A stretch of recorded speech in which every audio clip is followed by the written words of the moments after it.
मधुकर बहुत ही समझदार और मेहनती था, लेकिन किस्मत की मार थी कि वो बहुत ही गरीब था। वो गांव में मटन बेचकर अपने परिवार का गुजारा चलाया करता था।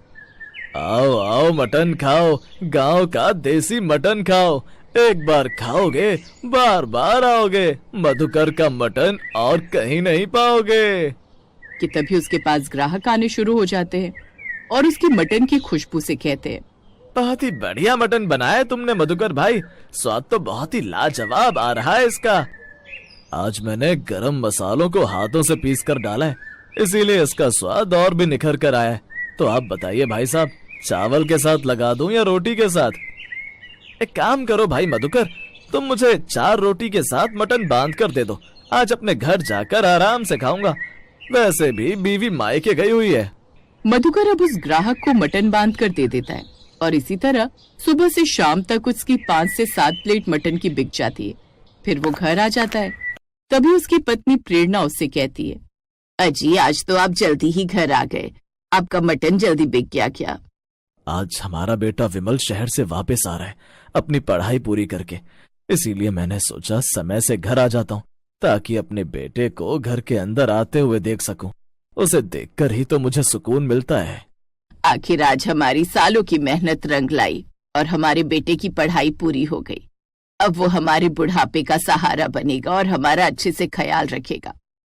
वो दोनों ऐसी ही बातें कर रहे थे कि तभी विमल घर के अंदर आता है और उसे देख कर कहता है, शहर में तो मुझे सब कुछ मिलता था मम्मी पापा, लेकिन बस आप लोगों का प्यार नहीं मिल पाता था। अब मैं आप लोगों को लेकर शहर जाऊंगा और फिर हम लोग साथ में रहेंगे। वहां पर मुझे एक बहुत बड़े रेस्टोरेंट में मैनेजर की नौकरी भी मिल गई है।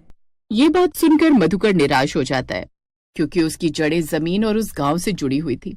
अब उसकी पत्नी प्रेरणा भी उसके चेहरे के भाव देखकर सब कुछ समझ जाती है और बाप बेटे की इस बातचीत को बीच में थामते हुए कहती है, वो सब चीज हम बाद में बात कर लेंगे। सबसे पहले अभी तो तू आया है यहाँ, कुछ दिन यहीं रहेगा। चल अब तू हाथ मुंह धो ले, मैंने तेरी पसंद का सारा खाना बनाया है। मैं बहुत ज्यादा थक गया हूँ, मैं जल्दी से हाथ मुंह धोकर आता हूँ, उसके बाद हम पूरा परिवार साथ में बैठकर खाना खाएंगे। इसके बाद विमल हाथ मुंह धोकर आता है और पूरा परिवार साथ में बैठकर खाना खाता है। ऐसे ही विमल को शहर से गांव आए पूरा हफ्ता बीत चुका था और विमल ने कहा, बाबा मैं ये कह रहा था कि अब हम इस गांव के घर को बेच देते हैं या किराए पर दे देते हैं। अब आप लोग मेरे साथ जाकर शहर रहेंगे तो इस घर का क्या ही काम है। बेटा विमल, मैं तुमसे यही कहना चाहता था। इस गांव में मेरी जड़ें हैं, मैं इस गांव को छोड़कर कहीं नहीं जाऊंगा और मेरा मटन का व्यापार भी तो यहीं चलता है। पापा आपने अपनी जवानी से वो मटन का व्यापार किया है, गांव का देसी मटन अब बहुत बेच लिया आपने। अब आप आराम कीजिए और मैं आपका ध्यान रखूंगा। बेटा तू हमें अपने साथ रखना चाहता है, हमारे लिए इस सोच से बड़ी सोच कोई नहीं हो सकती। लेकिन हम शहर नहीं जा सकते, शहर हमें रास नहीं आएगा। अगर तू शहर जाकर हमें छोड़कर रहना चाहता है तो वो तेरी मर्जी, और मैं तो तेरे पिताजी को छोड़कर बिल्कुल भी नहीं जाऊंगी। विमल को ये बातें सुनकर बुरा लगता है, लेकिन वो अपने माता पिता से किसी भी तरह की कोई बहस नहीं करता। विमल को समझ नहीं आ रहा था कि आखिर गांव की हवा में ऐसा क्या है कि उसके माता पिता गांव को छोड़ना नहीं चाह रहे थे। एक दिन जब उसके पिता मधुकर ठेला लेकर गए हुए होते हैं तो विमल फिर अपनी माँ से कहता है, माँ, पिताजी के देसी मटन के ठेले में ऐसा क्या है कि पिताजी उस ठेले को छोड़ना नहीं चाहते और न ही इस गांव को? अगर ये सब चीज समझनी है तो तुझे खुद समझनी होगी बेटा। कुछ चीजें हम शब्दों में बयां नहीं कर सकते, और तेरे पिताजी का इस गांव और अपने देसी मटन के ठेले से प्यार कुछ ऐसा ही है। ठीक है, मैं बाहर थोड़ी देर टहलने के लिए जा रहा हूँ और पापा से भी मिलकर आऊंगा। अब अपना ध्यान रखना। अब विमल गांव में निकल जाता है। वैसे गांव जैसी शुद्ध हवा कहाँ ही मिलती है, शहर के अंदर तो सिर्फ पॉल्यूशन और भीड़ है। विमल ये बोलकर जैसे ही अपने पिता मधुकर के ठेले के पास जाता है तो वो देखता है कि वहाँ जरूरत से ज्यादा भीड़ लगी हुई थी। ये देखकर पहले तो विमल हैरान हो जाता है और पैसों का भी हिसाब करने लगता है। ये देखकर विमल खुश होते हुए गर्व से कहता है, मुझे नहीं पता था पिताजी कि आपका काम इतना अच्छा चलता है। यहाँ तो बहुत सारे ग्राहक हैं, शहर में भी किसी ठेले पर इतनी भीड़ नहीं होती। मुझे तो इस समझ में नहीं आ रहा कि आप मशहूर क्यों नहीं है। तुझे किसने कहा कि हम मशहूर नहीं हैं? तेरे पिता के यहाँ ठेला लगाने से पहले ग्राहक आकर लाइन लगा लेते हैं ताकि वो तेरे पिताजी का गांव का देसी मटन खा सके। और तू कह रहा है कि मैं मशहूर नहीं हूँ। जरूरी नहीं कि मेरा नाम अखबार और टीवी में नहीं आता तो फिर मेरा नाम ही नहीं है। माफ करना पिताजी, मेरे कहने का मतलब वो नहीं था। ऐसे विमल पैसों का हिसाब करता है और मधुकर के साथ सुबह से शाम तक ठेले पर काम करता है। पूरा दिन कैसे निकल जाता है उसे पता ही नहीं चलता। जहाँ वो एक तरफ ऑफिस में बैठा रहता था और कंप्यूटर में अपनी आंखें घुसाए रखता था, वहीं वो पूरे दिन कई तरह के ग्राहकों से मिलता है, बातचीत करता है और लोगों को जानता है। विमल बेटा, अब समझा तो। इस जगह पर मुझे एक अजीब सा सुकून मिलता है।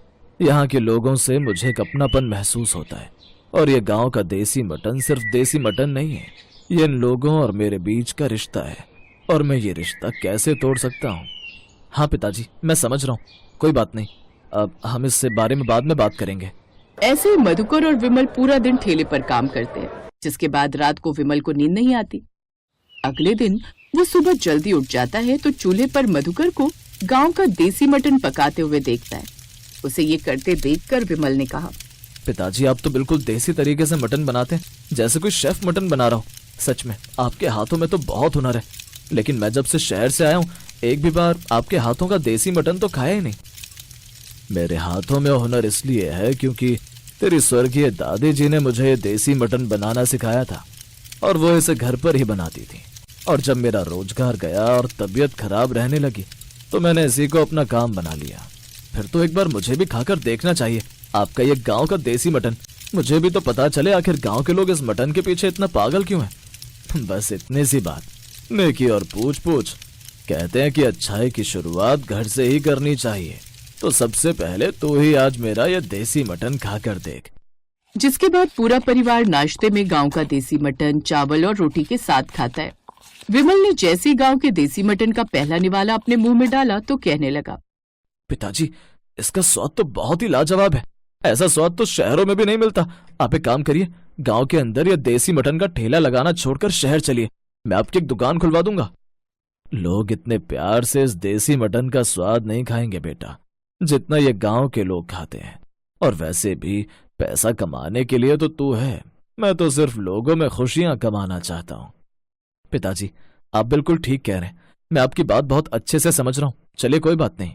ऐसे ही अब विमल के शहर जाने का समय आता है और वो शहर चला जाता है। पूरे घर में फिर से सूनापन छा जाता है। प्रेरणा पूरे घर में अकेले रहा करती और मधुकर अपना ठेला लगाने के लिए रोज चला जाया करता।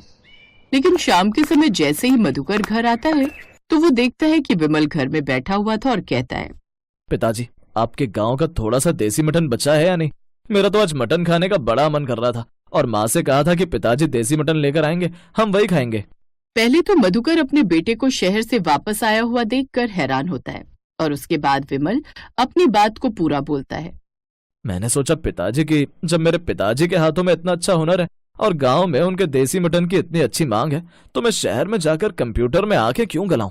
इसीलिए मैंने कुछ सेविंग शहर में की थी, मैं बस वही लेने गया था। अब हम गांव में एक छोटी सी दुकान डालेंगे ताकि आपको धूप बारिश में ठेले पर खड़े होकर गांव का देसी मटन न बेचना पड़े, और वहां पर हम दोनों बाप बेटे मिलकर गांव का देसी मटन बेचेंगे। ये बात सुनकर मधुकर बहुत ज्यादा खुश होता है। अब विमल अपने पास जमा किए हुए कुछ पैसों से मधुकर के गांव में एक छोटी सी दुकान खुलवा देता है, जहां पर वो गांव का देसी मटन बेचा करते हैं।